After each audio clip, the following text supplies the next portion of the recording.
ಈ ಸಂಚಿಕೆಯಲ್ಲಿ ಪ್ರಮುಖವಾಗಿ ಕರ್ನಾಟಕದ ರಾಜಮನೆತನ ಬನವಾಸಿಯ ಕದಂಬರು ಮತ್ತು ತಲಕಾಡಿನ ಗಂಗರು ಈ ಎರಡು ರಾಜಮನೆತನದ ಪ್ರಶ್ನೆಗಳು ಹಿಂದೆ ಯಾವ ರೀತಿ ಕೇಳಿದ್ರು ಎಂಬುದನ್ನು ವಿವರಣೆ ಸಮೇತ ಈ ಸಂಚಿಕೆಯಲ್ಲಿ ನೋಡೋಣ ಸ್ನೇಹಿತರೆ. ಬನ್ನಿ ಸ್ನೇಹಿತರೆ, ಹಾಗಾದರೆ ಶುರು ಮಾಡೋಣ. ಒಂದನೇ ಪ್ರಶ್ನೆ, ಕರ್ನಾಟಕದಲ್ಲಿ ಮೊಟ್ಟ ಮೊದಲ ಸಾಮ್ರಾಜ್ಯವನ್ನು ಕಟ್ಟಿದ ಕೀರ್ತಿ ಸಲ್ಲಬೇಕಾದುದು ಯಾರಿಗೆ ಎಂಬುದು ಈ ಪ್ರಶ್ನೆಯಾಗಿದೆ. ಇದಕ್ಕೆ ಸರಿಯಾದ ಉತ್ತರ ಆಯ್ಕೆ ಸಿ, ಕದಂಬರು. ಕದಂಬರು ಕರ್ನಾಟಕದಲ್ಲಿ ಮೊಟ್ಟ ಮೊದಲ ಸಾಮ್ರಾಜ್ಯವನ್ನು ಕಟ್ಟಿದ್ದಾರೆ ಸ್ನೇಹಿತರೆ, ಸರಿಯಾಗಿ ನೆನ್ಪಿಟ್ಕೋಬೇಕು. ಇದು ಅಚ್ಚ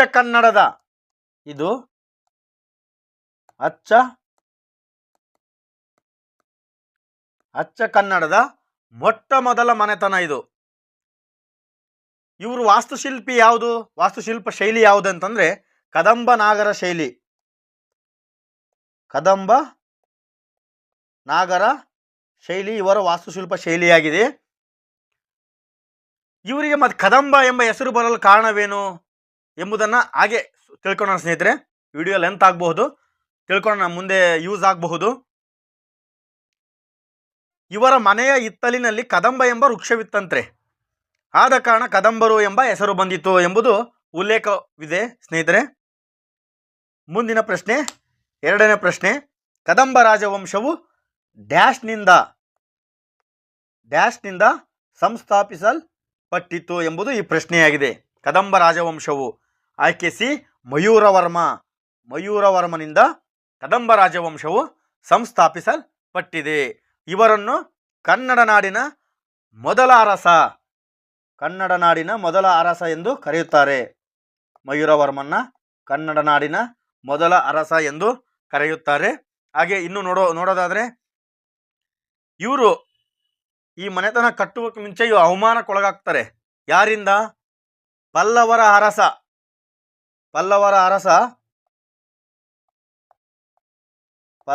ಅರಸ ಶಿವಸ್ಕಂದವರ್ಮನಿಂದ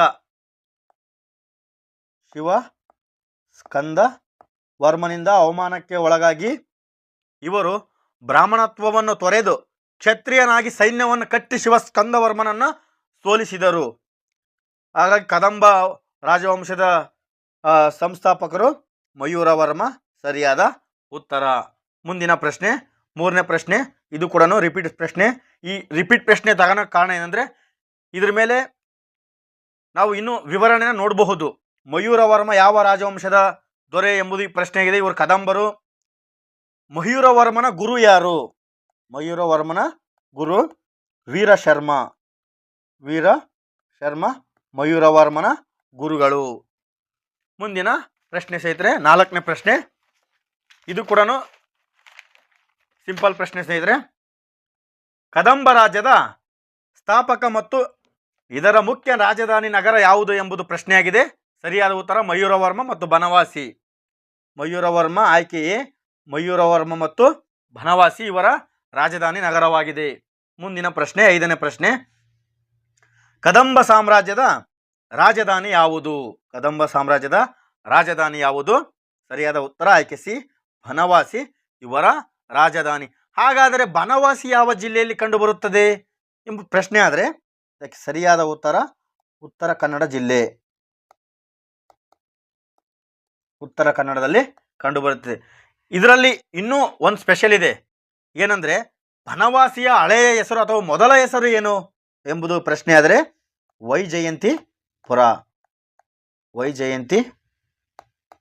ವೈಜಯಂತಿಪುರ ಬನವಾಸಿಯ ಹಳೆಯ ಹೆಸರಾಗಿದೆ. ಮುಂದಿನ ಪ್ರಶ್ನೆ,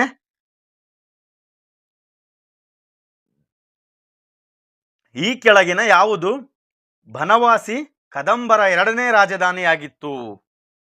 ಬನವಾಸಿ ಕದಂಬರ ಎರಡನೇ ರಾಜಧಾನಿ ಯಾವುದು ಎಂಬುದು ಈ ಪ್ರಶ್ನೆಯಾಗಿದೆ. ಇದಕ್ಕೆ ಸರಿಯಾದ ಉತ್ತರ ಆಯ್ಕೆ ಡಿ, ಹಲಸಿ ಬನವಾಸಿ ಕದಂಬರ ಎರಡನೇ ರಾಜಧಾನಿಯಾಗಿತ್ತು. ಹಾಗಾದ್ರೆ ಹಲಸಿ ಯಾವ ಜಿಲ್ಲೆಯಲ್ಲಿ ಕಂಡುಬರುತ್ತೆ? ಇದು ಬೆಳಗಾವಿ ಜಿಲ್ಲೆಯಲ್ಲಿ ಕಂಡುಬರುತ್ತೆ ಸ್ನೇಹಿತರೆ. ಬೆಳಗಾವಿ ಜಿಲ್ಲೆಯಲ್ಲಿ ಕಂಡುಬರುತ್ತೆ. ಇದು ಮುರುಗೇಶ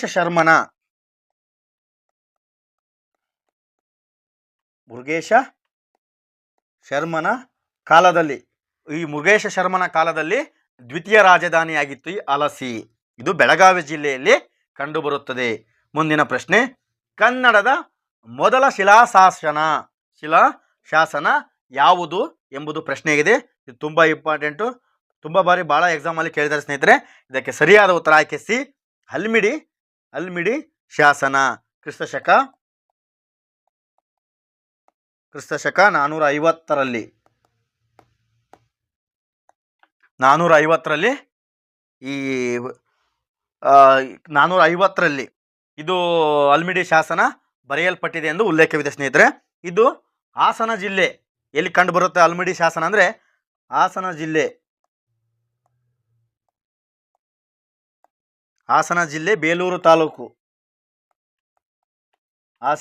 ಬೇಲೂರು ತಾಲೂಕಿನ ಹಲ್ಮಿಡಿ ಗ್ರಾಮದಲ್ಲಿ ಈ ಶಾಸನ ದೊರೆತಿದೆ ಸ್ನೇಹಿತರೆ. ಇದು ಕಾಕುತ್ಸ್ಥವರ್ಮನ ಬಗ್ಗೆ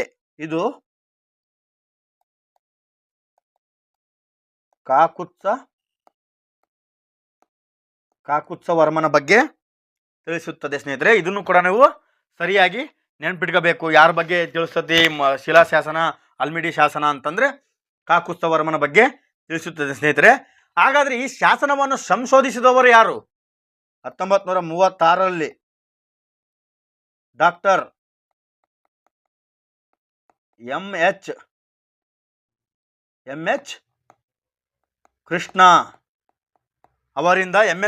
ಅವರಿಂದ ಸಂಶೋಧಿಸಲ್ಪಟ್ಟಿದೆ ಸ್ನೇಹಿತರೆ ಹಲ್ಮಿಡಿ ಶಾಸನವು.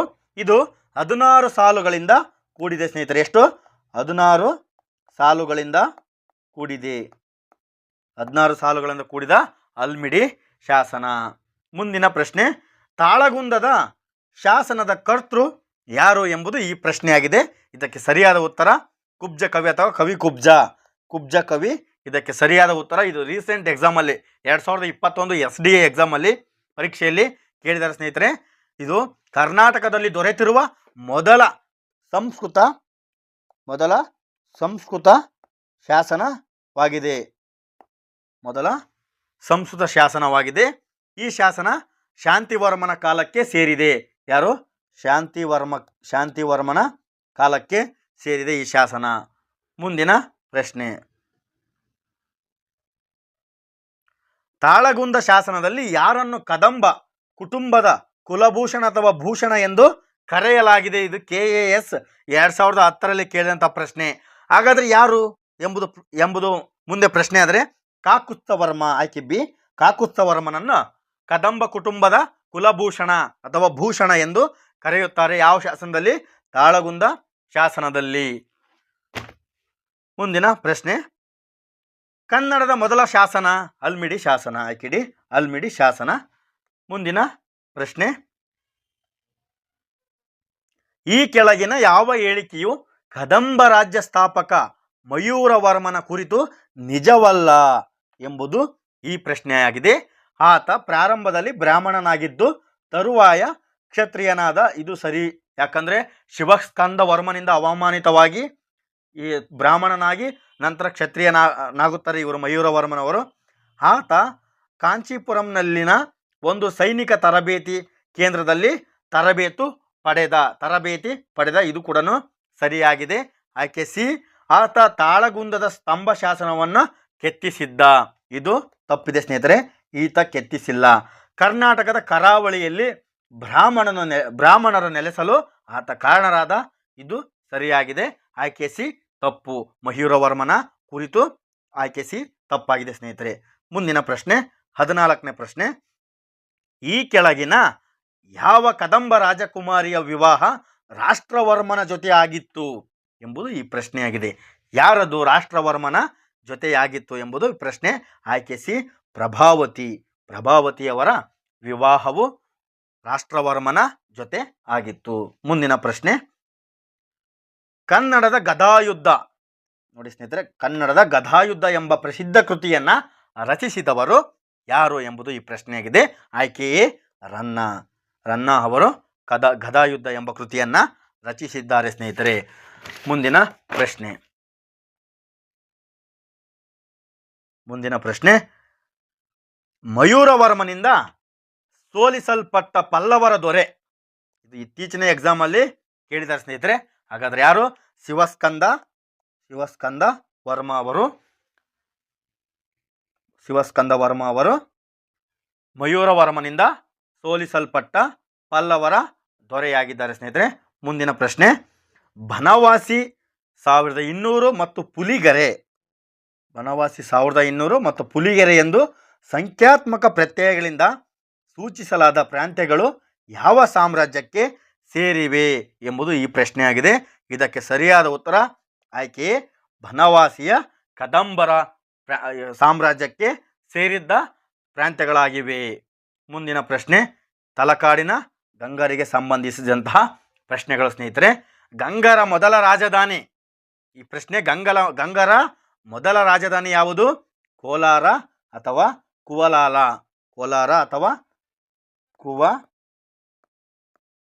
ಕುವಲಾಲ ತಲಕಾಡು ಅಥವಾ ಗಂಗರ ಮೊದಲ ರಾಜಧಾನಿಯಾಗಿದೆ.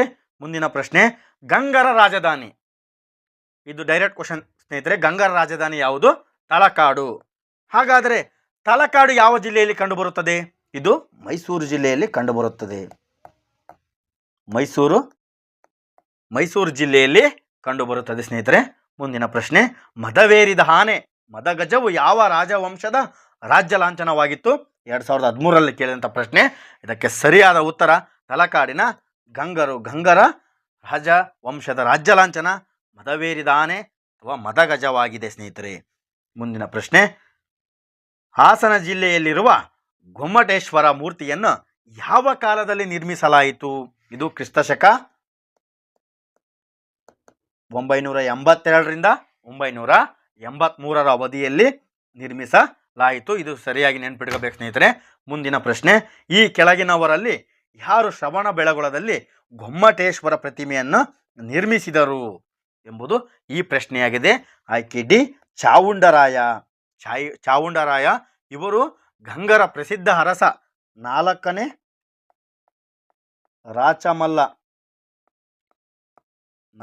ರಾಚಮಲ್ಲ ಇವರ ಆಡಳಿತದಲ್ಲಿ ಮಂತ್ರಿಯಾಗಿದ್ರು. ಇವರು ಮಂತ್ರಿಯಾಗಿದ್ದರು. ಮತ್ತು ಹಾಗಾದರೆ ಶ್ರವಣ ಬೆಳಗೊಳದಲ್ಲಿರುವ ಗೊಮ್ಮಟೇಶ್ವರ ಪ್ರತಿಮೆಯ ಶಿಲ್ಪಿ ಯಾರು? ಪ್ರತಿಮೆಯನ್ನು ನಿರ್ಮಿಸಿದವರು ಚಾವುಂಡರಾಯರು, ಆದರೆ ಶಿಲ್ಪಿ ಯಾರು? ಅರಿಷ್ಟ. ಇದು ನೆನ್ಪಿಟ್ಕೋಬೇಕು ಸ್ನೇಹಿತರೆ. ಅರಿಷ್ಟನೇಮಿ ಅವರು ಇದರ ಶಿಲ್ಪಿಯಾಗಿದ್ದಾರೆ ಸ್ನೇಹಿತರೆ. ಮುಂದಿನ ಪ್ರಶ್ನೆ, ಶ್ರವಣ ಬೆಳಗೊಳದಲ್ಲಿ ಬಾಹುಬಲಿ ಗೊಮ್ಮಟೇಶ್ವರನಿಗೆ ಮಹಾಮಸ್ತಾಭಿಷೇಕ ಎಷ್ಟು ವರ್ಷಗಳಿಗೊಮ್ಮೆ ನಡೆಯುತ್ತದೆ? ಇದು ಸಿಂಪಲ್ ಪ್ರಶ್ನೆ ಸ್ನೇಹಿತರೆ. ಆಯ್ಕೆ ಬಿ 12 ವರ್ಷಗಳಿಗೊಮ್ಮೆ ನಡೆಯುತ್ತದೆ. ಹಾಗಾದರೆ ಗೊಮ್ಮಟೇಶ್ವರ ವಿಗ್ರಹವು ಎಷ್ಟು ಅಡಿ ಇದೆ ಎಂಬುದಾದರೆ 58 ಅಡಿ. ಇದು ಸರ್ಕಾರಿ ಪುಸ್ತಕ 8ನೇ ತರಗತಿ ಪರಿಷ್ಕೃತ ಮುದ್ರಣ 8ನೇ ತರಗತಿಯಲ್ಲಿ ಕೊಟ್ಟಿದ್ದಾರೆ ಸ್ನೇಹಿತರೆ. 58 ಅಡಿ. ನೀವು ಕಾಮೆಂಟ್ ಮಾಡ್ಬೋದು, ಕೆಲವೊಂದು ಆಥರ್ ಬುಕ್ಸಲ್ಲಿ ಕೆಲವೊಂದು ಥರ ಕೊಟ್ಟಿದ್ದಾರೆ ಸ್ನೇಹಿತರೆ. ಆದರೆ ಸರ್ಕಾರಿ ಪುಸ್ತಕನೇ ಅಂತಿಮವಾಗಿರುತ್ತೆ. ನೀವು ಅಪೀಲ್ ಮಾಡಬೇಕಾದ್ರೆ ಸರ್ಕಾರಿ ಪುಸ್ತಕನೇ ಅಂತಿಮ. 58 ಅಡಿ 58 ಅಡಿ ಈ ಗೊಮ್ಮಟೇಶ್ವರನ ಪ್ರತಿಮೆ ಕಂಡು ಬಂದಿದೆ ಸ್ನೇಹಿತರೆ. ಮುಂದಿನ ಪ್ರಶ್ನೆ, 8ನೇ ಪ್ರಶ್ನೆ, ಈ ಕೆಳಗಿನ ಯಾವ ರಾಜವಂಶವು ಶ್ರವಣ ಬೆಳಗೊಳದಲ್ಲಿ ಗೊಮ್ಮಟೇಶ್ವರ ಪ್ರತಿಮೆಯನ್ನು ನಿರ್ಮಿಸಿತು ಎಂಬುದು ಈ ಪ್ರಶ್ನೆಯಾಗಿದೆ. ಯಾವ ರಾಜವಂಶವು ಎಂಬುದು ಪಶ್ಚಿಮ ಗಂಗ ರಾಜವಂಶವು ಈ ಪ್ರತಿಮೆಯನ್ನು ನಿರ್ಮಾಣ ಮಾಡುತ್ತೆ ಸ್ನೇಹಿತರೆ. 10ನೇ ಮುಂದಿನ ಪ್ರಶ್ನೆ, ಭಾರತದಲ್ಲಿನ ಈ ಮುಂದೆ ಕಾಣಿಸಿರುವ ಯಾವ ದೇವಾಲಯವನ್ನು ಬ್ಲ್ಯಾಕ್ ಪಗೋಡ ಅಥವಾ ಕಪ್ಪು ಪಗೋಡ ಎಂದು ಪರಿಗಣಿಸಲಾಗಿದೆ? ಈ KPSC ಗ್ರೂಪ್ ಸಿಯಲ್ಲಿ ಕೇಳಿದಂತಹ ಪ್ರಶ್ನೆ. ಯಾವ ದೇವಾಲಯ? ಹಾಗಾದರೆ ಸೂರ್ಯ ದೇವಾಲಯವನ್ನು ಬ್ಲ್ಯಾಕ್ ಪಗೋಡ ಎಂದು ಕರೆಯುತ್ತಾರೆ. ಹಾಗಾದರೆ ಈ ಸೂರ್ಯ ದೇವಾಲಯವ ಯಾರ ಆಳ್ವಿಕೆ ಕಾಲದಲ್ಲಿ ನಿರ್ಮಾಣವಾಯಿತು ಎಂಬುದಾದರೆ ನರಸಿಂಹದೇವ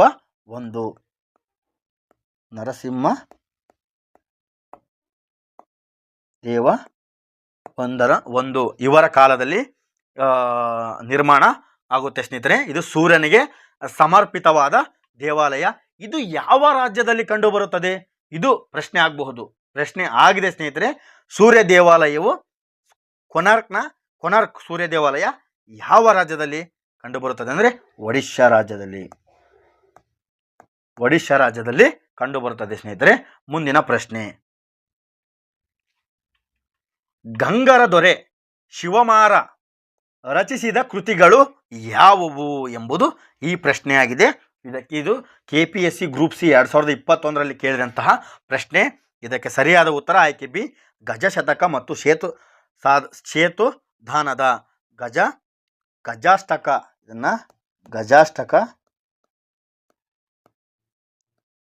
ಗಜಾಷ್ಟಕ ಮತ್ತು ಶೇತುದಾನದ ಈ ಕೃತಿಗಳನ್ನು ಗಂಗರ ದೊರೆ ಶಿವಮಾರ ಅವರು ರಚಿಸಿದರು.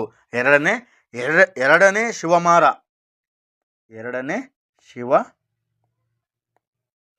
ಇವರ ಕೃತಿಗಳು ಗಜಾಷ್ಟಕ ಮತ್ತು ಶೇತುದಾನನ.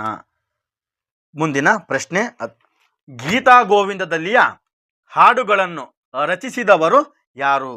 ಗೀತಾ ಗೋವಿಂದದಲ್ಲಿಯ ಹಾಡುಗಳನ್ನು ರಚಿಸಿದವರು ಯಾರು? ಜಯದೇವ. ಆಯ್ಕೆ ಬಿ, ಜಯದೇವ ಅವರು ಗೀತಾ ಗೋವಿಂದದಲ್ಲಿಯ ಹಾಡುಗಳನ್ನು ರಚಿಸಿದರು. ಮುಂದಿನ ಪ್ರಶ್ನೆ, ಗಂಗರ ಕಲೆ ಮತ್ತು ವಾಸ್ತು ಶಿಲ್ಪ ಚಟುವಟಿಕೆಗಳ ಕೇಂದ್ರ ಯಾವುದು? ಕೇಂದ್ರ? ಆಯ್ಕೆ ಸಿ, ಶ್ರವಣಬೆಳಗೊಳ ಇವರ ವಾಸ್ತುಶಿಲ್ಪ ಚಟುವಟಿಕೆ ಕೇಂದ್ರವಾಗಿದೆ ಸ್ನೇಹಿತರೆ. ಮುಂದಿನ ಪ್ರಶ್ನೆ, ಪಟ್ಟಿ 1 ಮತ್ತು ಪಟ್ಟಿ 2 ಹೊಂದಿಸಿ ಕೆಳಗೆ ನೀಡಿರುವ ಸಂಕೇತಗಳಲ್ಲಿ ಸರಿಯಾದ ಉತ್ತರವನ್ನು ಆರಿಸಿ ಎಂಬುದು 2022ರಲ್ಲಿ KPTCLಲ್ಲಿ ಕೇಳಿದಂತಹ ಪ್ರಶ್ನೆಯಾಗಿದೆ. ಇವು ಗಂಗರು ಕೊಂಗಣಿ ವರ್ಮ ಇದು ಸರಿಯಾಗಿದೆ. ಕದಂಬರು ಮಯೂರವರ್ಮ, ರಾಷ್ಟ್ರಕೂಟರು ದಂತಿದುರ್ಗ, ಹೊಯ್ಸಳರು ಸಳ. ಇದು ಈ ರೀತಿ ಸರಿಯಾದ ಉತ್ತರವಾಗುತ್ತೆ ಸ್ನೇಹಿತರೆ. ಆಯ್ಕೆ 1 ಸರಿಯಾದ ಉತ್ತರವಾಗುತ್ತೆ. ಮುಂದಿನ ಪ್ರಶ್ನೆ, ಕರ್ನಾಟಕದ ಚಿಕ್ಕಬಳ್ಳಾಪುರ ಜಿಲ್ಲೆಯ ನಂದಿಯಲ್ಲಿರುವ 9ನೇ ಶತಮಾನದ ಭೋಗನಂದೀಶ್ವರ ದೇವಸ್ಥಾನವು ಯಾವ ಶೈಲಿಯಲ್ಲಿ ನಿರ್ಮಿತವಾಗಿದೆ ಎಂಬುದು ಈ ಪ್ರಶ್ನೆ ಕೊನೆ ಪ್ರಶ್ನೆ ಈ ಸಂಚಿಕೆಯಲ್ಲಿ. ಯಾವ ಶೈಲಿ? ಹಾಗಾದರೆ ಗಂಗಬಾಣ ಶೈಲಿ. ಮುಂದೆ ಪ್ರಶ್ನೆ ಆಗಬಹುದು ಸ್ನೇಹಿತರೆ, ಭೋಗನಂದೀಶ್ವರ ದೇವಸ್ಥಾನ ಯಾವ ಶೈಲಿಯಲ್ಲಿದೆ, ಯಾವ ಜಿಲ್ಲೆಯಲ್ಲಿದೆ ಎಂಬುದನ್ನು ಪ್ರಶ್ನೆ ಆಗ್ಬೋದು. ಚಿಕ್ಕಬಳ್ಳಾಪುರ ಜಿಲ್ಲೆಯ ನಂದಿಯಲ್ಲಿ ಕಂಡುಬರುತ್ತದೆ. ಗಂಗಾಬಾಣ ಶೈಲಿಯಲ್ಲಿ ಈ ದೇವಾಲಯ ಕಂಡುಬರುತ್ತೆ ಸ್ನೇಹಿತರೆ. ಎಲ್ಲರಿಗೂ ಧನ್ಯವಾದಗಳು. ನಮಸ್ಕಾರ ಸ್ನೇಹಿತರೆ. ಪ್ರಶ್ನೆ ಹೀಗಿದೆ, 2000ನೇ ಇಸ್ವಿಯಲ್ಲಿ ಆದ ಪಂಚಾಯತ್ ರಾಜ್ ಕಾಯ್ದೆಯ 21ನೇ ತಿದ್ದುಪಡಿಯ ಪ್ರಕಾರ ಪ್ರತಿ ಗ್ರಾಮ ಪಂಚಾಯಿತಿ ಸದಸ್ಯನು ತನ್ನ ಮನೆಯಲ್ಲಿ ಕಡ್ಡಾಯವಾಗಿ ಈ ಸೌಲಭ್ಯವನ್ನು ಹೊಂದಿರಬೇಕು. ಇದು PC 2017ರಲ್ಲಿ ಕೇಳಿದಂಥ ಪ್ರಶ್ನೆ. ಇದಕ್ಕೆ ಸರಿಯಾದ ಉತ್ತರ ಆಯ್ಕೆ ಡಿ, ಶೌಚಾಲಯ ಸೌಲಭ್ಯವನ್ನು ಹೊಂದಿರಬೇಕು. ಮುಂದಿನ ಪ್ರಶ್ನೆ, ಭಾರತದಲ್ಲಿ ಡ್ಯಾಶ್ನೇ ವರ್ಷದಲ್ಲಿ ನಡೆದ 61ನೇ ಸಂವಿಧಾನ ತಿದ್ದುಪಡಿಯ ಪ್ರಕಾರ ಮತದಾನದ ವಯೋಮಿತಿಯನ್ನು 21ರಿಂದ 18 ವರ್ಷಕ್ಕೆ ಇಳಿಸಲಾಯಿತು. ಇದು ಯಾವ ವರ್ಷ ಎಂಬುದು ಈ ಪ್ರಶ್ನೆಯಾಗಿದೆ. ಇದಕ್ಕೆ ಸರಿಯಾದ ಉತ್ತರ ಆಯ್ಕೆ ಸಿ, 1989. ಇದು 1988ರಲ್ಲಿ ಕಾಯ್ದೆಯಾಗುತ್ತೆ. 1989ರ ಚುನಾವಣೆಯಲ್ಲಿ ಮೊದಲ ಬಾರಿಗೆ ಜಾರಿಗೆ ತರಲಾಗುತ್ತೆ.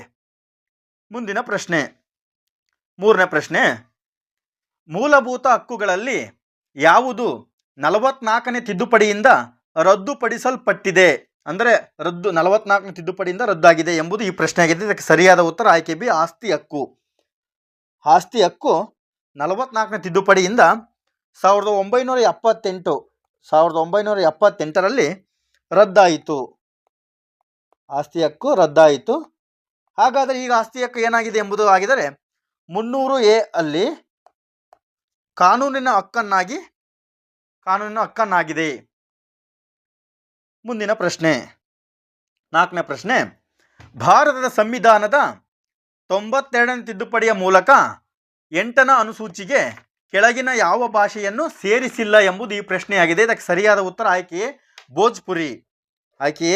ಭೋಜ್ಪುರಿ. ಇದು 92ನೇ ತಿದ್ದುಪಡಿ 8ನೇ ಅನುಸೂಚಿಗೆ ಸೇರ್ಪಡೆಯಾಗಿಲ್ಲ. ಬೋಡೋ, ಮೈಥಿಲಿ, ಡೋಗ್ರಿ ಮತ್ತು ಸಂತಾಲಿ ಭಾಷೆ ಈ ತಿದ್ದುಪಡಿಯಲ್ಲಿ ಸೇರ್ಪಡೆಗೊಂಡಿವೆ. ಹಾಗಾದರೆ 8ನೇ ಅನುಸೂಚಿಯಲ್ಲಿ ಒಟ್ಟು ಎಷ್ಟು ಭಾಷೆಗಳಿವೆ ಎಂಬುದು ಈ ಪ್ರಶ್ನೆಯಾದರೆ 22 ಭಾಷೆಗಳು. 8ನೇ ಅನುಸೂಚಿಯಲ್ಲಿ 22 ಭಾಷೆಗಳು ಕಂಡುಬರುತ್ತವೆ. ನೆಕ್ಸ್ಟ್ ಕ್ವಶನ್, 5ನೇ ಪ್ರಶ್ನೆ. ಜಾತ್ಯತೀತ ಮತ್ತು ಸಮಾಜವಾದಿ ಪದಗಳನ್ನು ಸೇರಿಸಿದ ತಿದ್ದುಪಡಿ ಯಾವುದು ಎಂಬುದು ಈ ಪ್ರಶ್ನೆಯಾಗಿದೆ. ಇದಕ್ಕೆ ಸರಿಯಾದ ಉತ್ತರ ಆಯ್ಕೆ ಬಿ, 42ನೇ ತಿದ್ದುಪಡಿ. ಹಾಗಾದರೆ 42ನೇ ತಿದ್ದುಪಡಿ ಯಾವ ವರ್ಷವಾಯಿತು ಎಂಬುದಾದರೆ 1976ರಲ್ಲಿ 42ನೇ ತಿದ್ದುಪಡಿ ಆಯಿತು. ಈ ತಿದ್ದುಪಡಿಯನ್ನು ಪುಟ್ಟ ಸಂವಿಧಾನ ಅಥವಾ ಇಂದಿರಾ ಸಂವಿಧಾನ ಎಂದು ಕರೆಯುತ್ತಾರೆ. ಇಲ್ಲಿ ಸಮಾಜವಾದಿ, ಜಾತ್ಯತೀತ ಸಮಾಜವಾದಿ ಮತ್ತು ಐಕ್ಯತೆ ಎಂಬ 3 ಪದಗಳನ್ನು ಸೇರ್ಪಡೆ ಮಾಡಲಾಯಿತು. ಭಾರತದಲ್ಲಿ ಹೊಸ ರಾಜ್ಯ ರಚನೆಗೆ ಸಂವಿಧಾನದ ಯಾವ ಭಾಗಕ್ಕೆ ತಿದ್ದುಪಡಿ ಮಾಡಬೇಕು? ನಾವು ಹೊಸ ರಾಜ್ಯ ರಚನೆ ಮಾಡಬೇಕಾದ್ರೆ ಯಾವ ಭಾಗಕ್ಕೆ ತಿದ್ದುಪಡಿ ಮಾಡಬೇಕೆಂಬುದು ಈ ಪ್ರಶ್ನೆಯಾಗಿದೆ. ಇದಕ್ಕೆ ಸರಿಯಾದ ಉತ್ತರ 1ನೇ ಭಾಗ, ಆಯ್ಕೆಯೇ 1ನೇ ಭಾಗಕ್ಕೆ ತಿದ್ದುಪಡಿ ಮಾಡಬೇಕು. ಹಾಗಾದರೆ 1ನೇ ಭಾಗ ಏನು ಹೇಳ್ತದೆ ಎಂಬುದಾದ್ರೆ ನೋಡೋದಾದ್ರೆ, ರಾಜ್ಯಗಳ ವಿಸ್ತೀರ್ಣ ಹೆಚ್ಚಿಸೋದು ಕಡಿಮೆ ಮಾಡೋದು, ಗಡಿ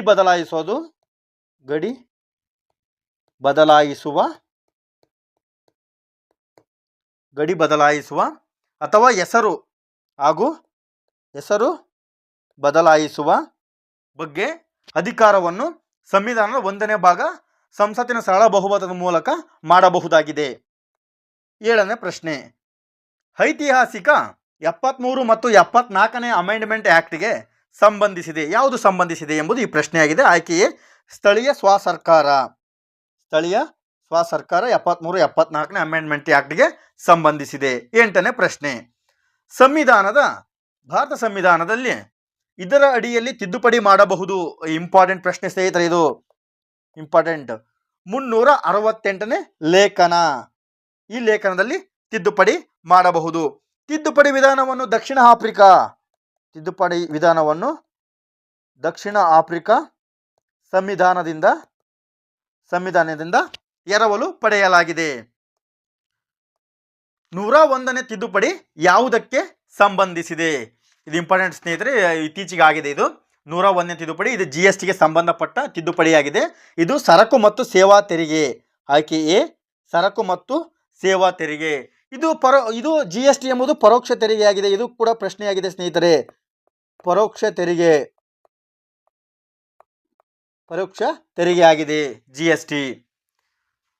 371J ಹೈದರಾಬಾದ್ ಕರ್ನಾಟಕಕ್ಕೆ ವಿಶೇಷ ಸ್ಥಾನಮಾನ ದೊರಕಿಸಿದ ತಿದ್ದುಪಡಿ ಯಾವುದು ಎಂಬುದು ಈ ಪ್ರಶ್ನೆಯಾಗಿದೆ. ಇದು ಕೂಡ ಇಂಪಾರ್ಟೆಂಟ್ ಸ್ನೇಹಿತರೆ.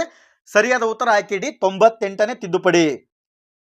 ಯಾವ ವರ್ಷವಾಯಿತು ಇದು ಅಂದರೆ 2013ರಿಂದ ಜಾರಿಗೆ ಬಂತು. 2013ರಿಂದ ಜಾರಿಗೊಳಿಸಿ. ಒಟ್ಟು 7 ಜಿಲ್ಲೆಗಳು ಈ ಅನುಕೂಲತೆಯನ್ನು ಪಡೆಯುತ್ತವೆ. 7 ಜಿಲ್ಲೆಗಳು ಈ ಅನುಕೂಲತೆಯನ್ನು ಪಡೆಯುತ್ತವೆ. ಸೆಪ್ಟೆಂಬರ್ 17ರಂದು ಹೈದರಾಬಾದ್ ಕರ್ನಾಟಕ ವಿಮೋಚನಾ ದಿನ. ಸೆಪ್ಟೆಂಬರ್ 17ನ್ನು ಹೈದರಾಬಾದ್ ಕರ್ನಾಟಕ ವಿಮೋಚನಾ ದಿನ ಎಂದು ಆಚರಣೆ ಮಾಡುತ್ತಾರೆ. 11ನೇ ಪ್ರಶ್ನೆ. ಮೂಲಭೂತ ಹಕ್ಕುಗಳ ಪಟ್ಟಿಯಿಂದ ಸಂವಿಧಾನದಲ್ಲಿ ಆಸ್ತಿಯ ಹಕ್ಕನ್ನು ತೆಗೆದು ಹಾಕಿದ ಕ್ರಮ ಯಾವುದು? ಇದಕ್ಕೆ ಸರಿಯಾದ ಉತ್ತರ ಆಯ್ಕೆ ಸಿ, 44ನೇ ತಿದ್ದುಪಡಿ. ಈ ತಿದ್ದುಪಡಿ ಆಗಿದ್ದು ಯಾವ ವರ್ಷ ಎಂಬುದಾದರೆ 1978ರಲ್ಲಿ ಈ ತಿದ್ದುಪಡಿ ಆಗಿದೆ. ಇದೇ ತಿದ್ದುಪಡಿಯಲ್ಲಿ ಇನ್ನೊಂದು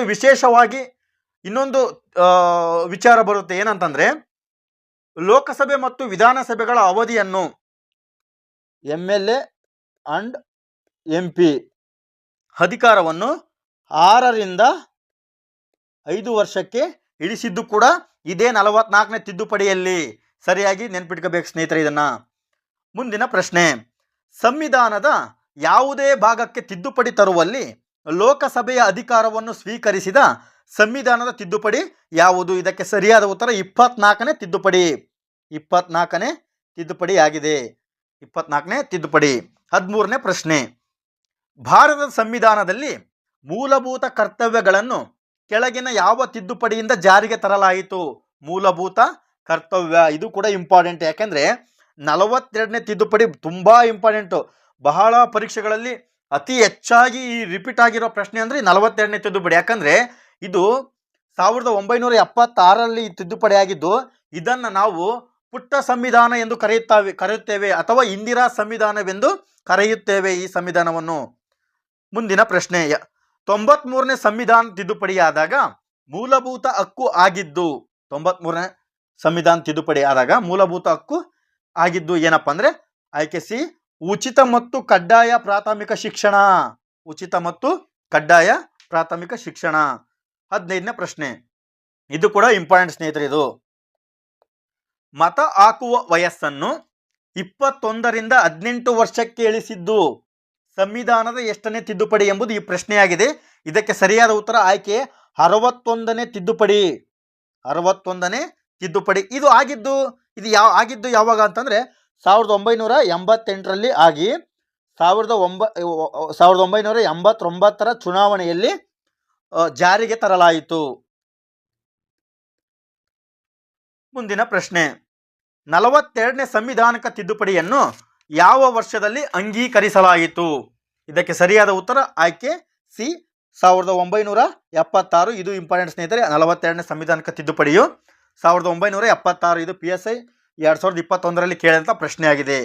ಮುಂದಿನ ಪ್ರಶ್ನೆ, 17ನೇ ಪ್ರಶ್ನೆ, ಭಾರತೀಯ ಸಂವಿಧಾನದ ಯಾವ ತಿದ್ದುಪಡಿಯಲ್ಲಿ 6ರಿಂದ 14 ವರ್ಷ ವಯಸ್ಸಿನ ಮಕ್ಕಳಿಗೆ ಶಿಕ್ಷಣದ ಅವಕಾಶ ನೀಡತಕ್ಕದ್ದು ಎಂಬುದನ್ನು ಮೂಲಭೂತ ಕರ್ತವ್ಯವಾಗಿ ಸೇರಿಸಲಾಗಿದೆ ಎಂಬುದು ಈ ಪ್ರಶ್ನೆಯಾಗಿದೆ. ಇದಕ್ಕೆ ಸರಿಯಾದ ಉತ್ತರ ಆಯ್ಕೆಯೇ 86ನೇ ತಿದ್ದುಪಡಿ ಕಾಯ್ದೆ 2002. 86ನೇ ತಿದ್ದುಪಡಿ ಕಾಯ್ದೆ 2002ರಲ್ಲಿ ಅವಕಾಶ ಮೂಲಭೂತ ಕರ್ತವ್ಯವಾಗಿ ಸೇರಿಸಲಾಗಿದೆ. 18ನೇ ಪ್ರಶ್ನೆ, ಈ ಕೆಳಗಿನ ಸಂವಿಧಾನ ತಿದ್ದುಪಡಿ ಕಾಯ್ದೆಯಿಂದ ಒದಗಿಸಲಾದ ಸರಕು ಮತ್ತು ಸೇವಾ ತೆರಿಗೆ. ಇದು ತುಂಬ ಬಾರಿ ರಿಪೀಟ್ ಆಗಿದೆ ಪ್ರಶ್ನೆ. ಈ ಪ್ರಶ್ನೆ ಸರಿಯಾಗಿ ನೆನಪಿಡಬೇಕು ಸ್ನೇಹಿತರೆ. ಇದಕ್ಕೆ ಸರಿಯಾದ ಉತ್ತರ ಆಯ್ಕೆ ಡಿ, ಸಂವಿಧಾನದ 101ನೇ ತಿದ್ದುಪಡಿ ಕಾಯ್ದೆ 2017. 2016ರಲ್ಲಿ ಕಾಯ್ದೆಯಾಗಿ 2017 ಜುಲೈ 1ರಿಂದ ಜಾರಿಗೆ ಬರಲಾಯಿತು. 19ನೇ ಪ್ರಶ್ನೆ, ಸಂವಿಧಾನದ ಯಾವ ತಿದ್ದುಪಡಿ ರಾಜ್ಯ ನೀತಿಯ ನಿರ್ದೇಶನ ತತ್ವಗಳಿಗೆ ಮೂಲಭೂತ ಹಕ್ಕುಗಳಿಗಿಂತ ಹೆಚ್ಚಿನ ಆದ್ಯತೆ ಕೊಟ್ಟಿತು? ಅಂದರೆ ರಾಜನೀತಿ ನಿರ್ದೇಶನ ತತ್ವಗಳಿಗಿಂತ ಮೂಲಭೂತ ಹಕ್ಕುಗಳಿಗೆ ಮೂಲಭೂತ ಹಕ್ಕುಗಳಿಗಿಂತ ಹೆಚ್ಚಿನ ಆದ್ಯತೆ ಕೊಟ್ಟಿತ್ತು ಎಂಬುದು ಈ ಪ್ರಶ್ನೆಯಾಗಿದೆ. ಇದಕ್ಕೆ ಸರಿಯಾದ ಉತ್ತರ ಆಯ್ಕೆಯೇ 42ನೇ ತಿದ್ದುಪಡಿ. 42ನೇ ತಿದ್ದುಪಡಿಯಾಗಿದೆ. 19ನೇ ಪ್ರಶ್ನೆ. ಮುಂದಿನ ಪ್ರಶ್ನೆ, 20ನೇ ಪ್ರಶ್ನೆ, ಭಾರತ ಸಂವಿಧಾನದ 100ನೆಯ ತಿದ್ದುಪಡಿ ಕೆಳಗಿನ ಯಾವುದಕ್ಕೆ ಸಂಬಂಧಪಟ್ಟಿದೆ ಎಂಬುದು ಈ ಪ್ರಶ್ನೆಯಾಗಿದೆ. ಇದಕ್ಕೆ ಸರಿಯಾದ ಉತ್ತರ, ಇದು ಇಂಪಾರ್ಟೆಂಟ್ ಸ್ನೇಹಿತರೆ, ಏಕೆಂದರೆ ಇದು ಉಭಯ ರಾಷ್ಟ್ರಗಳ ವಿನಿಮಯವಾಗಿದೆ. ಉಭಯ ರಾಷ್ಟ್ರಗಳಲ್ಲಿ ನಡುವೆ ಆದಂತಹ ತಿದ್ದುಪಡಿಯಾಗಿದೆ.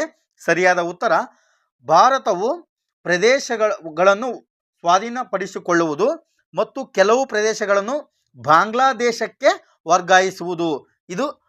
ಇವುಗಳು ಉಭಯ ರಾಷ್ಟ್ರಗಳ ವಿನಿಮಯ ಮಾಡಿಕೊಂಡಿದೆ. ಇದು 2015ರಲ್ಲಿ ತಿದ್ದುಪಡಿ ಆಯಿತು. ಮುಂದಿನ ಪ್ರಶ್ನೆ,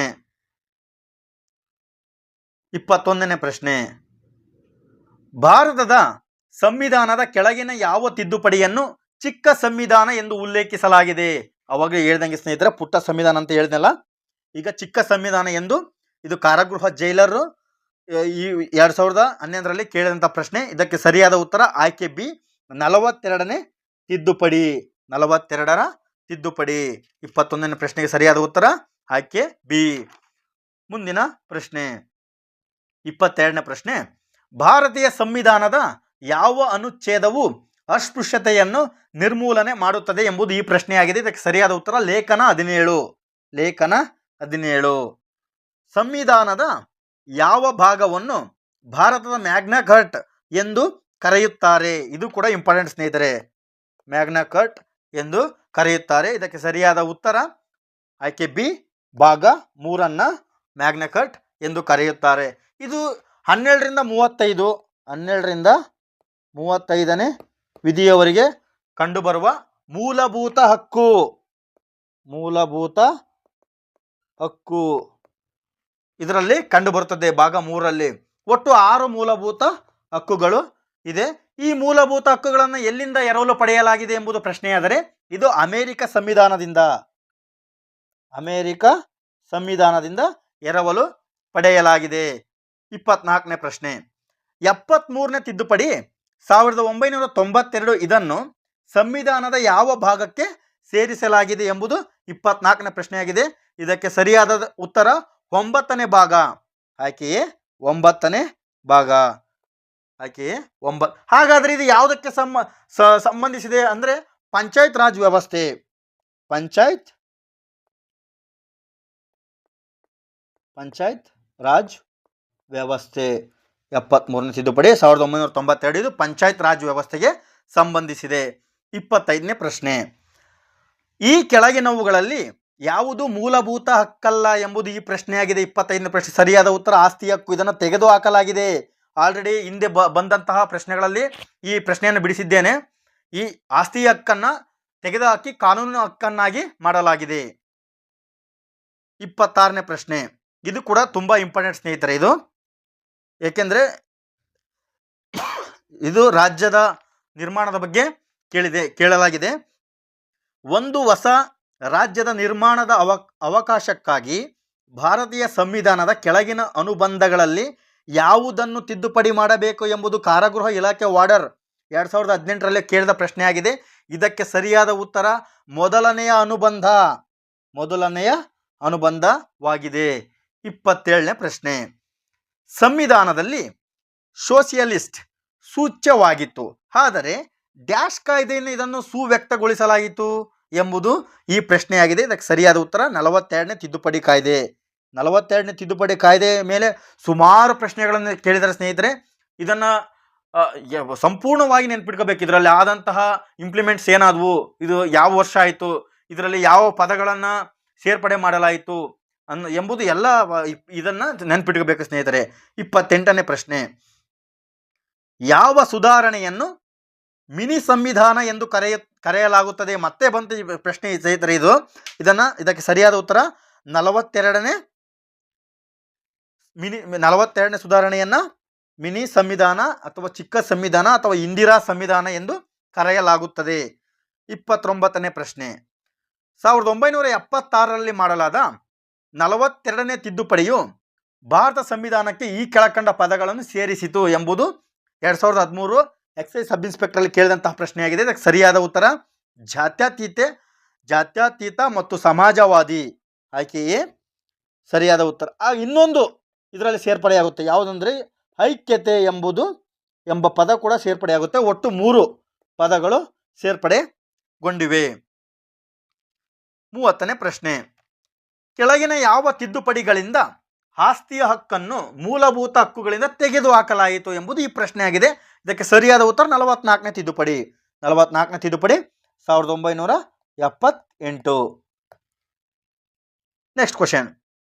1976ರ 42ನೇ ಸಂವಿಧಾನ ತಿದ್ದುಪಡಿ ಕಾಯ್ದೆಯು ಪ್ರಸ್ತಾವನೆಗೆ ಈ ಪದಗಳನ್ನು ಸೇರಿಸಿತು. ಮತ್ತೆ ಈ ಪ್ರಶ್ನೆ ಮತ್ತೆ ರಿಪೀಟ್ ಆಯಿತು. ಇದು 2019ರ ಎಕ್ಸೈಸ್ ಸಬ್ ಇನ್ಸ್ಪೆಕ್ಟ್ರಲ್ಲಿ ಮತ್ತೆ ರಿಪೀಟ್ ಆಯಿತು. ಇದು ತುಂಬ ಬಾರಿ ರಿಪೀಟ್ ಆಗಿದೆ. ಸಮಾಜವಾದಿ, ಜಾತ್ಯತೀತ ಮತ್ತು ಐಕ್ಯತೆ ಟೋಟಲ್ 3 ಪದಗಳು. 32ನೇ ಪ್ರಶ್ನೆ. ಆಸ್ತಿಯನ್ನು ಗಳಿಸುವ, ಹಿಡಿದಿಟ್ಟುಕೊಳ್ಳುವ ಹಾಗೂ ವಿಲೇವಾರಿ ಮಾಡುವ ಹಕ್ಕನ್ನು ಸಂವಿಧಾನದ ಈ ತಿದ್ದುಪಡಿಯು ಕೈಬಿಟ್ಟಿತು. ಇದು KS 1999ರಲ್ಲಿ ಕೇಳಿದಂಥ ಪ್ರಶ್ನೆ. ಇದಕ್ಕೆ ಸರಿಯಾದ ಉತ್ತರ ಆಕೆಯೇ 44ನೇ ತಿದ್ದುಪಡಿ. ಆಕೆಯೇ 44ನೇ ತಿದ್ದುಪಡಿ. ಮುಂದಿನ ಪ್ರಶ್ನೆ 33ನೇ ಪ್ರಶ್ನೆ. ಸಂವಿಧಾನದ 79ನೇ ತಿದ್ದುಪಡಿ ಇದಕ್ಕೆ ಸಂಬಂಧಿಸಿದೆ. 79ನೇ ತಿದ್ದುಪಡಿ ಇದಕ್ಕೆ ಸಂಬಂಧಿಸಿದೆ. ಇದು ಆಕೆಯೇ ಪರಿಶಿಷ್ಟ ಜಾತಿ ಮತ್ತು ಪರಿಶಿಷ್ಟ ಪಂಗಡದವರಿಗೆ ಮೀಸಲಾತಿಯನ್ನು 10 ವರ್ಷದವರೆಗೆ ವಿಸ್ತರಿಸುವುದು. ಇದನ್ನು ನಾವು ಅಪ್ಡೇಟ್ ಮಾಡ್ಕೊಳ್ಳೋದಾದರೆ ರೀಸೆಂಟಾಗೆ ಮತ್ತೆ ತಿದ್ದುಪಡಿ ಆಯಿತು. ಯಾವುದಂದರೆ 104ನೇ ತಿದ್ದುಪಡಿ. 104ನೇ ತಿದ್ದುಪಡಿಯು ಇದು ಮುಂದಿನ ಅಂದರೆ 2020 ಜನವರಿ 25ರಿಂದ SC ST ಮೀಸಲಾತಿಯನ್ನು ಮುಂದಿನ 10 ವರ್ಷಗಳಿಗೆ ವಿಸ್ತರಣೆ ಮಾಡಲಾಗಿದೆ ಎಂಬುದು ಈ 104ನೇ ತಿದ್ದುಪಡಿಯಲ್ಲಿ ತಿಳಿಸಲಾಗಿದೆ. ಮುಂದಿನ ಪ್ರಶ್ನೆ 34ನೇ ಪ್ರಶ್ನೆ. ಭಾರತೀಯ ಸಂವಿಧಾನದಲ್ಲಿ ವಯಸ್ಕ ಮತದಾನದ ಅವಕಾಶವನ್ನು ನಿಯಮಾವಳಿ ಮಾಡುವ ತಿದ್ದುಪಡಿ ಮತ್ತು ಅನುಚ್ಛೇದ ಅನುಕ್ರಮವಾಗಿ ಯಾವುವು ಎಂಬುದು KS 2005ರಲ್ಲಿ ಕೇಳಿದಂತಹ ಪ್ರಶ್ನೆಯಾಗಿದೆ. ಇದಕ್ಕೆ ಸರಿಯಾದ ಉತ್ತರ 61ನೇ ತಿದ್ದುಪಡಿ ಕಾಯ್ದೆ ಮತ್ತು 326ನೇ ಅನುಸೂಚಿ. ಆಯ್ಕೆ ಬಿ ಸರಿಯಾದ ಉತ್ತರ. ಸರಿಯಾಗಿ ನೆನ್ಪಿಟ್ಕೋಬೇಕು ಸ್ನೇಹಿತರೆ, ಇದು 61ನೇ ತಿದ್ದುಪಡಿ ಕಾಯ್ದೆ ಮತ್ತು 326ನೇ ಅನುಸೂಚಿಯಾಗಿದೆ. 35ನೇ ಪ್ರಶ್ನೆ. ಸಂವಿಧಾನದ 73ನೇ ತಿದ್ದುಪಡಿ ಅಧಿನಿಯಮ 1992ರಲ್ಲಿ ಇರುವ ಅಂಶಕ್ಕೆ ಸಂಬಂಧಿಸಿದಂತೆ ಕೆಳಗಿನ ಯಾವ ವಿತರಣೆಗಳು ಸರಿಯಾಗಿವೆ ಎಂಬುದು ಈ ಪ್ರಶ್ನೆಯಾಗಿದೆ. ಇದಕ್ಕೆ ಸರಿಯಾದ ಉತ್ತರ ಗ್ರಾಮ ಮಧ್ಯಂತರ ಮತ್ತು ಜಿಲ್ಲಾ ಮಟ್ಟಗಳಲ್ಲಿ ಪಂಚಾಯಿತಿಯ 3 ಹಂತಗಳಲ್ಲಿ ಇರತಕ್ಕದ್ದು. ಇದು ಸರಿಯಾಗಿದೆ. ಪಂಚಾಯಿತಿಯ ಅಧಿಕಾರಾವಧಿ 5 ವರ್ಷಗಳಾಗಿರತಕ್ಕದ್ದು. ಇದು ಕೂಡ ಸರಿಯಾಗಿದೆ. ಎರಡನೇ ಆಪ್ಷನ್ನು ತಪ್ಪಾಗಿದೆ. ಇದಕ್ಕೆ ಸರಿಯಾದ ಉತ್ತರ 1 ಮತ್ತು 3. ಆಯ್ಕೆ ಡಿ 1 ಮತ್ತು 3. 36ನೇ ಪ್ರಶ್ನೆ. ಇವುಗಳಲ್ಲಿ ಯಾವ ದಿನಾಂಕದಂದು ಭಾರತದ ಸಂವಿಧಾನಕ್ಕೆ ಮೊದಲ ತಿದ್ದುಪಡಿಯನ್ನು ಮಾಡಲಾಯಿತು? ಇದು ಕೂಡ ಇಂಪಾರ್ಟೆಂಟ್ ಸ್ನೇಹಿತರೆ. ಮೊದಲ ತಿದ್ದುಪಡಿ, ಭಾರತ ಸಂವಿಧಾನದ ಮೊದಲ ತಿದ್ದುಪಡಿ 18ನೇ ಜೂನ್ 1951ರಲ್ಲಿ ಆಗುತ್ತೆ ಮೊದಲ ತಿದ್ದುಪಡಿ. ಹಾಗಾದರೆ ಇದು ಯಾವುದಕ್ಕೆ ಸಂಬಂಧಿಸಿದ್ದು ಅಂದರೆ ಭೂ ಸುಧಾರಣೆಗೆ ಸಂಬಂಧಿಸಿದ್ದು. ಭೂ ಸುಧಾರಣೆಗೆ ಸಂಬಂಧಿಸಿದ್ದು 9ನೇ ಅನುಸೂಚಿಗೆ ಸೇರಿಸಲಾಯಿತು. ಇದನ್ನು 9ನೇ ಅನುಸೂಚಿಗೆ ಸೇರಿಸಲಾಯಿತು. 37ನೇ ಪ್ರಶ್ನೆ. ಭಾರತೀಯ ಸಂವಿಧಾನದ 86ನೇ ತಿದ್ದುಪಡಿಯು ಯಾವುದಕ್ಕೆ ಸಂಬಂಧಿಸಿದೆ ಎಂಬುದು ಈ ಪ್ರಶ್ನೆಯಾಗಿದೆ. 86ನೇ ತಿದ್ದುಪಡಿ ಪ್ರಾಥಮಿಕ ಶಿಕ್ಷಣ. ಆಯ್ಕೆ ಬಿ ಪ್ರಾಥಮಿಕ ಶಿಕ್ಷಣ. ಇದು ಈ ತಿದ್ದುಪಡಿ ಆಗಿದ್ದು 2002ರಲ್ಲಿ ಈ ತಿದ್ದುಪಡಿ ಆಯಿತು. 86ನೇ ತಿದ್ದುಪಡಿ ಯಾವುದಕ್ಕೆ ಸಂಬಂಧಿಸಿದೆ ಎಂಬುದು ಮುಂದೆ ಪ್ರಶ್ನೆ ಆಗ್ಬೋದು. ಇದು KS 2008ರಲ್ಲಿ ಕೇಳಿದಂಥ ಪ್ರಶ್ನೆ. ಇದು ಪ್ರಾಥಮಿಕ ಶಿಕ್ಷಣಕ್ಕೆ ಸಂಬಂಧಿಸಿದ ತಿದ್ದುಪಡಿಯಾಗಿದೆ. ಸರಿಯಾಗಿ ನೆನ್ಪಿಡಬೇಕು ಸ್ನೇಹಿತರೆ. 92ನೇ ಸಂವಿಧಾನ ತಿದ್ದುಪಡಿ 2003ರ ಮೂಲಕ ಸಂವಿಧಾನದ 8ನೇ ಅನುಸೂಚಿಗೆ ಈ ಕೆಳಗಿನ ಯಾವ ಭಾಷೆಗಳನ್ನು ಸೇರ್ಪಡೆ ಮಾಡಲಾಯಿತು ಎಂಬುದು ಈ ಪ್ರಶ್ನೆಯಾಗಿದೆ. 8ನೇ ಅನುಸೂಚಿ ಯಾವುದಕ್ಕೆ ಸಂಬಂಧಿಸಿದೆ? ಭಾಷೆಗಳು. ಯಾವ ಭಾಷೆ ಈ 2003ರ ಮೂಲಕ 92ನೇ ಸಂವಿಧಾನ ತಿದ್ದುಪಡಿ ಮೂಲಕ ಸೇರ್ಪಡೆಗೊಂಡಿದೆ ಈ ಪ್ರಶ್ನೆಯಾಗಿದೆ. ಆಯ್ಕೆ ಸಿ ಬೋಡೋ, ಡೋಗ್ರಿ, ಮೈಥಿಲಿ ಮತ್ತು ಸಂತಾಲಿ ಈ 4 ಭಾಷೆಗಳು ಈ ತಿದ್ದುಪಡಿ ಮೂಲಕ 8ನೇ ಅನುಸೂಚಿಯಲ್ಲಿ ಸೇರ್ಪಡೆಗೊಂಡವು. ಹಾಗಾದರೆ 8ನೇ ಅನುಸೂಚಿಯಲ್ಲಿ ಭಾಷೆಗಳ ಸಂಖ್ಯೆ ಎಷ್ಟು? 22. 8ನೇ ಅನುಸೂಚಿಯಲ್ಲಿರುವ ಭಾಷೆಗಳ ಸಂಖ್ಯೆಯಾಗಿದೆ. 39ನೇ ಪ್ರಶ್ನೆ. ಕೇಂದ್ರ ಹಾಗೂ ರಾಜ್ಯಗಳ ಸಚಿವ ಮಂಡಳಿಯ ಸಂಖ್ಯೆಯು ಅನುಕ್ರಮವಾಗಿ ಲೋಕಸಭೆ ಹಾಗೂ ಸಂಬಂಧಪಟ್ಟ ವಿಧಾನಸಭೆಗಳ ಒಟ್ಟು ಸ್ಥಾನಗಳ ಸಂಖ್ಯೆಯ 15%ರಷ್ಟಿರಬೇಕು ಎಂದು ಹೇಳುವ ಸಂವಿಧಾನ ತಿದ್ದುಪಡಿ ಯಾವುದು ಎಂಬುದು ಈ ಪ್ರಶ್ನೆಯ ಅರ್ಥವಾಗಿದೆ. 15%ರಷ್ಟು ಮೀರಬಾರದು ಎಂಬುದು ಈ ಪ್ರಶ್ನೆಯಾಗಿದೆ. ಹಾಗಾದರೆ ಯಾವುದು? 91ನೇ ತಿದ್ದುಪಡಿ 2003. ಆಯ್ಕೆ ಸಿ ಇದಕ್ಕೆ ಸರಿಯಾದ ಉತ್ತರ. 91ನೇ ತಿದ್ದುಪಡಿ 2003ರಲ್ಲಿ ಇದು 15%ರಷ್ಟು ಇದು ಮೀರಬಾರ್ದು. ಇದರ ಉದ್ದೇಶ ಏನಂದರೆ ಇದು ಗಜಗಾತ್ರದ ಮಂತ್ರಿಮಂಡಲಕ್ಕೆ ಕಡಿವಾಣ ಹಾಕಲಾಯಿತು. ಮುಂದಿನ ಪ್ರಶ್ನೆ 40ನೇ ಪ್ರಶ್ನೆ. ಭಾರತದ ರಾಜ್ಯಗಳ ಇಂದಿನ ಆಳ್ವಿಕೆಗಾರರ ರಾಜಧನ, ಸೌಕರ್ಯ ಮತ್ತು ಹಕ್ಕು ಬಾಧ್ಯತೆಗಳನ್ನು ಸಂವಿಧಾನದ ಕೆಳಗಿನ ಯಾವ ತಿದ್ದುಪಡಿ ಮೂಲಕ ರದ್ದುಗೊಳಿಸಲಾಗಿತ್ತು? ಇದು 26ನೇ ತಿದ್ದುಪಡಿ ಮೂಲಕ ಈ ಆಳ್ವಿಕೆ, ರಾಜಧನ, ಸೌಕರ್ಯ ಮತ್ತು ಹಕ್ಕು ಬಾಧ್ಯತೆಗಳನ್ನು ರದ್ದುಗೊಳಿಸಲಾಯಿತು 26ನೇ ತಿದ್ದುಪಡಿ ಮೂಲಕ. ಮುಂದಿನ ಪ್ರಶ್ನೆ. ಯಾವ ಕಾಯ್ದೆಯ, ಇದು ಇಂಪಾರ್ಟೆಂಟ್ ನೋಡಿ ಸ್ನೇಹಿತರೆ, ಇದು ಕೂಡ ಇಂಪಾರ್ಟೆಂಟು. ಇಲ್ಲಿವರೆಗೆ ಮೊದಲು ಇದು ಕ್ವಶನು.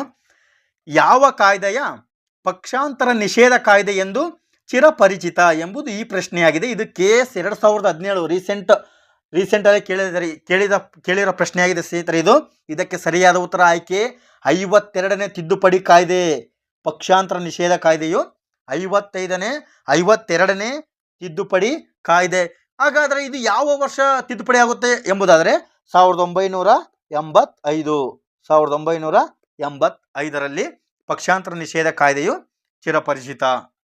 42ನೇ ಪ್ರಶ್ನೆ, ಭಾರತೀಯ ಸಂವಿಧಾನದ ಪ್ರಸ್ತಾವನೆಗೆ 1976ರಲ್ಲಿ ಕೆಳಗಿನ ಯಾವ ಲಕ್ಷಣವನ್ನು ಸೇರಿಸಲಾಯಿತು? ಯಾವ ಲಕ್ಷಣವನ್ನು ಸೇರಿಸಲಾಯಿತು? ಇದುವರೆಗೂ ಇದರ ಮೇಲೆ ಸುಮಾರು 10 ಪ್ರಶ್ನೆ ನಾನು ಬಿಡಿಸಿದೆ. ಯಾವ್ಯಾವ ಲಕ್ಷಣ ಅಂತ. ಸಂವಿಧಾನದಲ್ಲಿ ಸಮಾಜವಾದ, ಜಾತ್ಯತೀತ ಮತ್ತು ಐಕ್ಯತೆ ಎಂಬುದು 3 ಭಾಷೆಗಳು, 3 ಪದಗಳು ಸೇರ್ಪಡೆಗೊಂಡವು. ಗಣರಾಜ್ಯ ಮೊದಲಿಗೆ ಇತ್ತು, ಪ್ರಜಾಸತ್ತಾತ್ಮಕ, ಸಾರ್ವಭೌಮ, ಇವು ಪ್ರಿಯಾಂಬಲಲ್ಲಿ ಕೂಡ ಮೊದಲಿಗೆ ಇದ್ವು ಇವು. ಮುಂದಿನ ಪ್ರಶ್ನೆ 43ನೇ ಪ್ರಶ್ನೆ, ಸಂವಿಧಾನದ ತಿದ್ದುಪಡಿಗೆ ಸಂಬಂಧಪಟ್ಟ ಭಾರತದ ಸಂವಿಧಾನದ ಅನುಚ್ಛೇದ ಈ ಮುಂದಿನವುಗಳಲ್ಲಿ ಯಾವುದು? ಅಂದರೆ ಸಂವಿಧಾನವನ್ನು ತಿದ್ದುಪಡಿ ಮಾಡೋದು ಯಾವ ಅನುಚ್ಛೇದ ಎಂಬುದು ಈ ಪ್ರಶ್ನೆಯಾಗಿದೆ. ಇದಕ್ಕೆ ಸರಿಯಾದ ಉತ್ತರ 368ನೇ ಅನುಚ್ಛೇದ. ಹಾಗಾದರೆ ತಿದ್ದುಪಡಿ ವಿಧಾನವನ್ನು ಯಾವ ದೇಶದ ಸಂವಿಧಾನದಿಂದ ಎರವಲು ಪಡೆಯಲಾಗಿದೆ ಎಂಬುದು ಪ್ರಶ್ನೆಯಾದರೆ ದಕ್ಷಿಣ ಆಫ್ರಿಕಾದಿಂದ. ದಕ್ಷಿಣ ಆಫ್ರಿಕಾ ಸಂವಿಧಾನದಿಂದ ಎರವಲು ಪಡೆಯಲಾಗಿದೆ. 44ನೇ ಪ್ರಶ್ನೆ, ಕೆಳಗಿನ ಯಾವ ಹೇಳಿಕೆ ಸರಿಯಾಗಿಲ್ಲ ಎಂಬುದು ಈ ಪ್ರಶ್ನೆಯಾಗಿದೆ. ಆಯ್ಕೆ ಬಿ, ರಾಜ್ಯಸಭೆಗೆ ಸಂವಿಧಾನ ತಿದ್ದುಪಡಿಯನ್ನು ತಿರಸ್ಕರಿಸುವ ಅಧಿಕಾರವಿಲ್ಲ. ಇದು ಸರಿಯಾಗಿಲ್ಲ. ಇದು ಸರಿಯಾಗಿಲ್ಲ.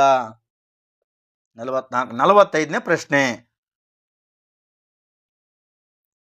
ಆಸ್ತಿಯ ಹಕ್ಕನ್ನು ಸಂವಿಧಾನದಿಂದ ತೆಗೆದುಹಾಕಿದ ತಿದ್ದುಪಡಿ. ಇದು ಸರಿಯಾದ ಉತ್ತರ ಆಯ್ಕೆ ಬಿ, 44ನೇ ತಿದ್ದುಪಡಿ 1978ರಲ್ಲಿ ಆದಂತಹ ತಿದ್ದುಪಡಿ. SDA 2015ರಲ್ಲಿ ಕೇಳಿದಂಥ ಪ್ರಶ್ನೆ ಇದು. 46ನೇ ಪ್ರಶ್ನೆ, ಈ ಪೈಕಿ ಯಾವ ಸಾಂವಿಧಾನಿಕ ತಿದ್ದುಪಡಿಯು ಭಾರತ ಸಂವಿಧಾನದಲ್ಲಿ ಕಲಂ 15(5) ಸೇರ್ಪಡೆ ಮಾಡಿತು? ಭಾರತ ಸಂವಿಧಾನದಲ್ಲಿ ಶಿಕ್ಷಣ ಸಂಸ್ಥೆಗಳ ಖಾಸಗಿ ವಲಯದಲ್ಲಿಯೂ ಸಹ ಮೀಸಲಾತಿ ಒದಗಿಸುವುದರ ಬಗ್ಗೆ. ಹಾಗಾದರೆ ಯಾವುದು ಎಂಬುದು ಈ ಪ್ರಶ್ನೆಯಾಗಿದೆ. ಇದಕ್ಕೆ ಸರಿಯಾದ ಉತ್ತರ 44ನೇ. ಇದು 46ನೇ ಪ್ರಶ್ನೆಗೆ 93ನೇ ತಿದ್ದುಪಡಿ. 93ನೇ ತಿದ್ದುಪಡಿಯಾಗಿದೆ. 47ನೇ ಪ್ರಶ್ನೆ, ಕೆಳಗಿನ ಯಾವ ಸಂವಿಧಾನದ ತಿದ್ದುಪಡಿ ಕಾಯ್ದೆಯು ಕೇಂದ್ರದಲ್ಲಿ ಮತ್ತು ಒಂದು ರಾಜ್ಯದಲ್ಲಿನ ಮಂತ್ರಿ ಪರಿಷತ್ತಿನ ಗಾತ್ರವು ಕ್ರಮವಾಗಿ ಲೋಕಸಭೆಯ ಒಟ್ಟು ಸದಸ್ಯರ ಸಂಖ್ಯೆಯ ಮತ್ತು ರಾಜ್ಯದ ವಿಧಾನಸಭೆಯ ಒಟ್ಟು ಸದಸ್ಯರ ಸಂಖ್ಯೆಯು 15% ಮೀರಬಾರದು ಎಂದು ಕೋರುತ್ತದೆ? ಮೀರಬಾರದು ಎಂದು ಕೋರುತ್ತದೆ. ಇದಕ್ಕೆ ಸರಿಯಾದ ಉತ್ತರ 91ನೇ ತಿದ್ದುಪಡಿ 2003. ಇದು 2003ರಲ್ಲಿ ಇಂಪ್ಲಿಮೆಂಟ್ ಆಗುತ್ತೆ.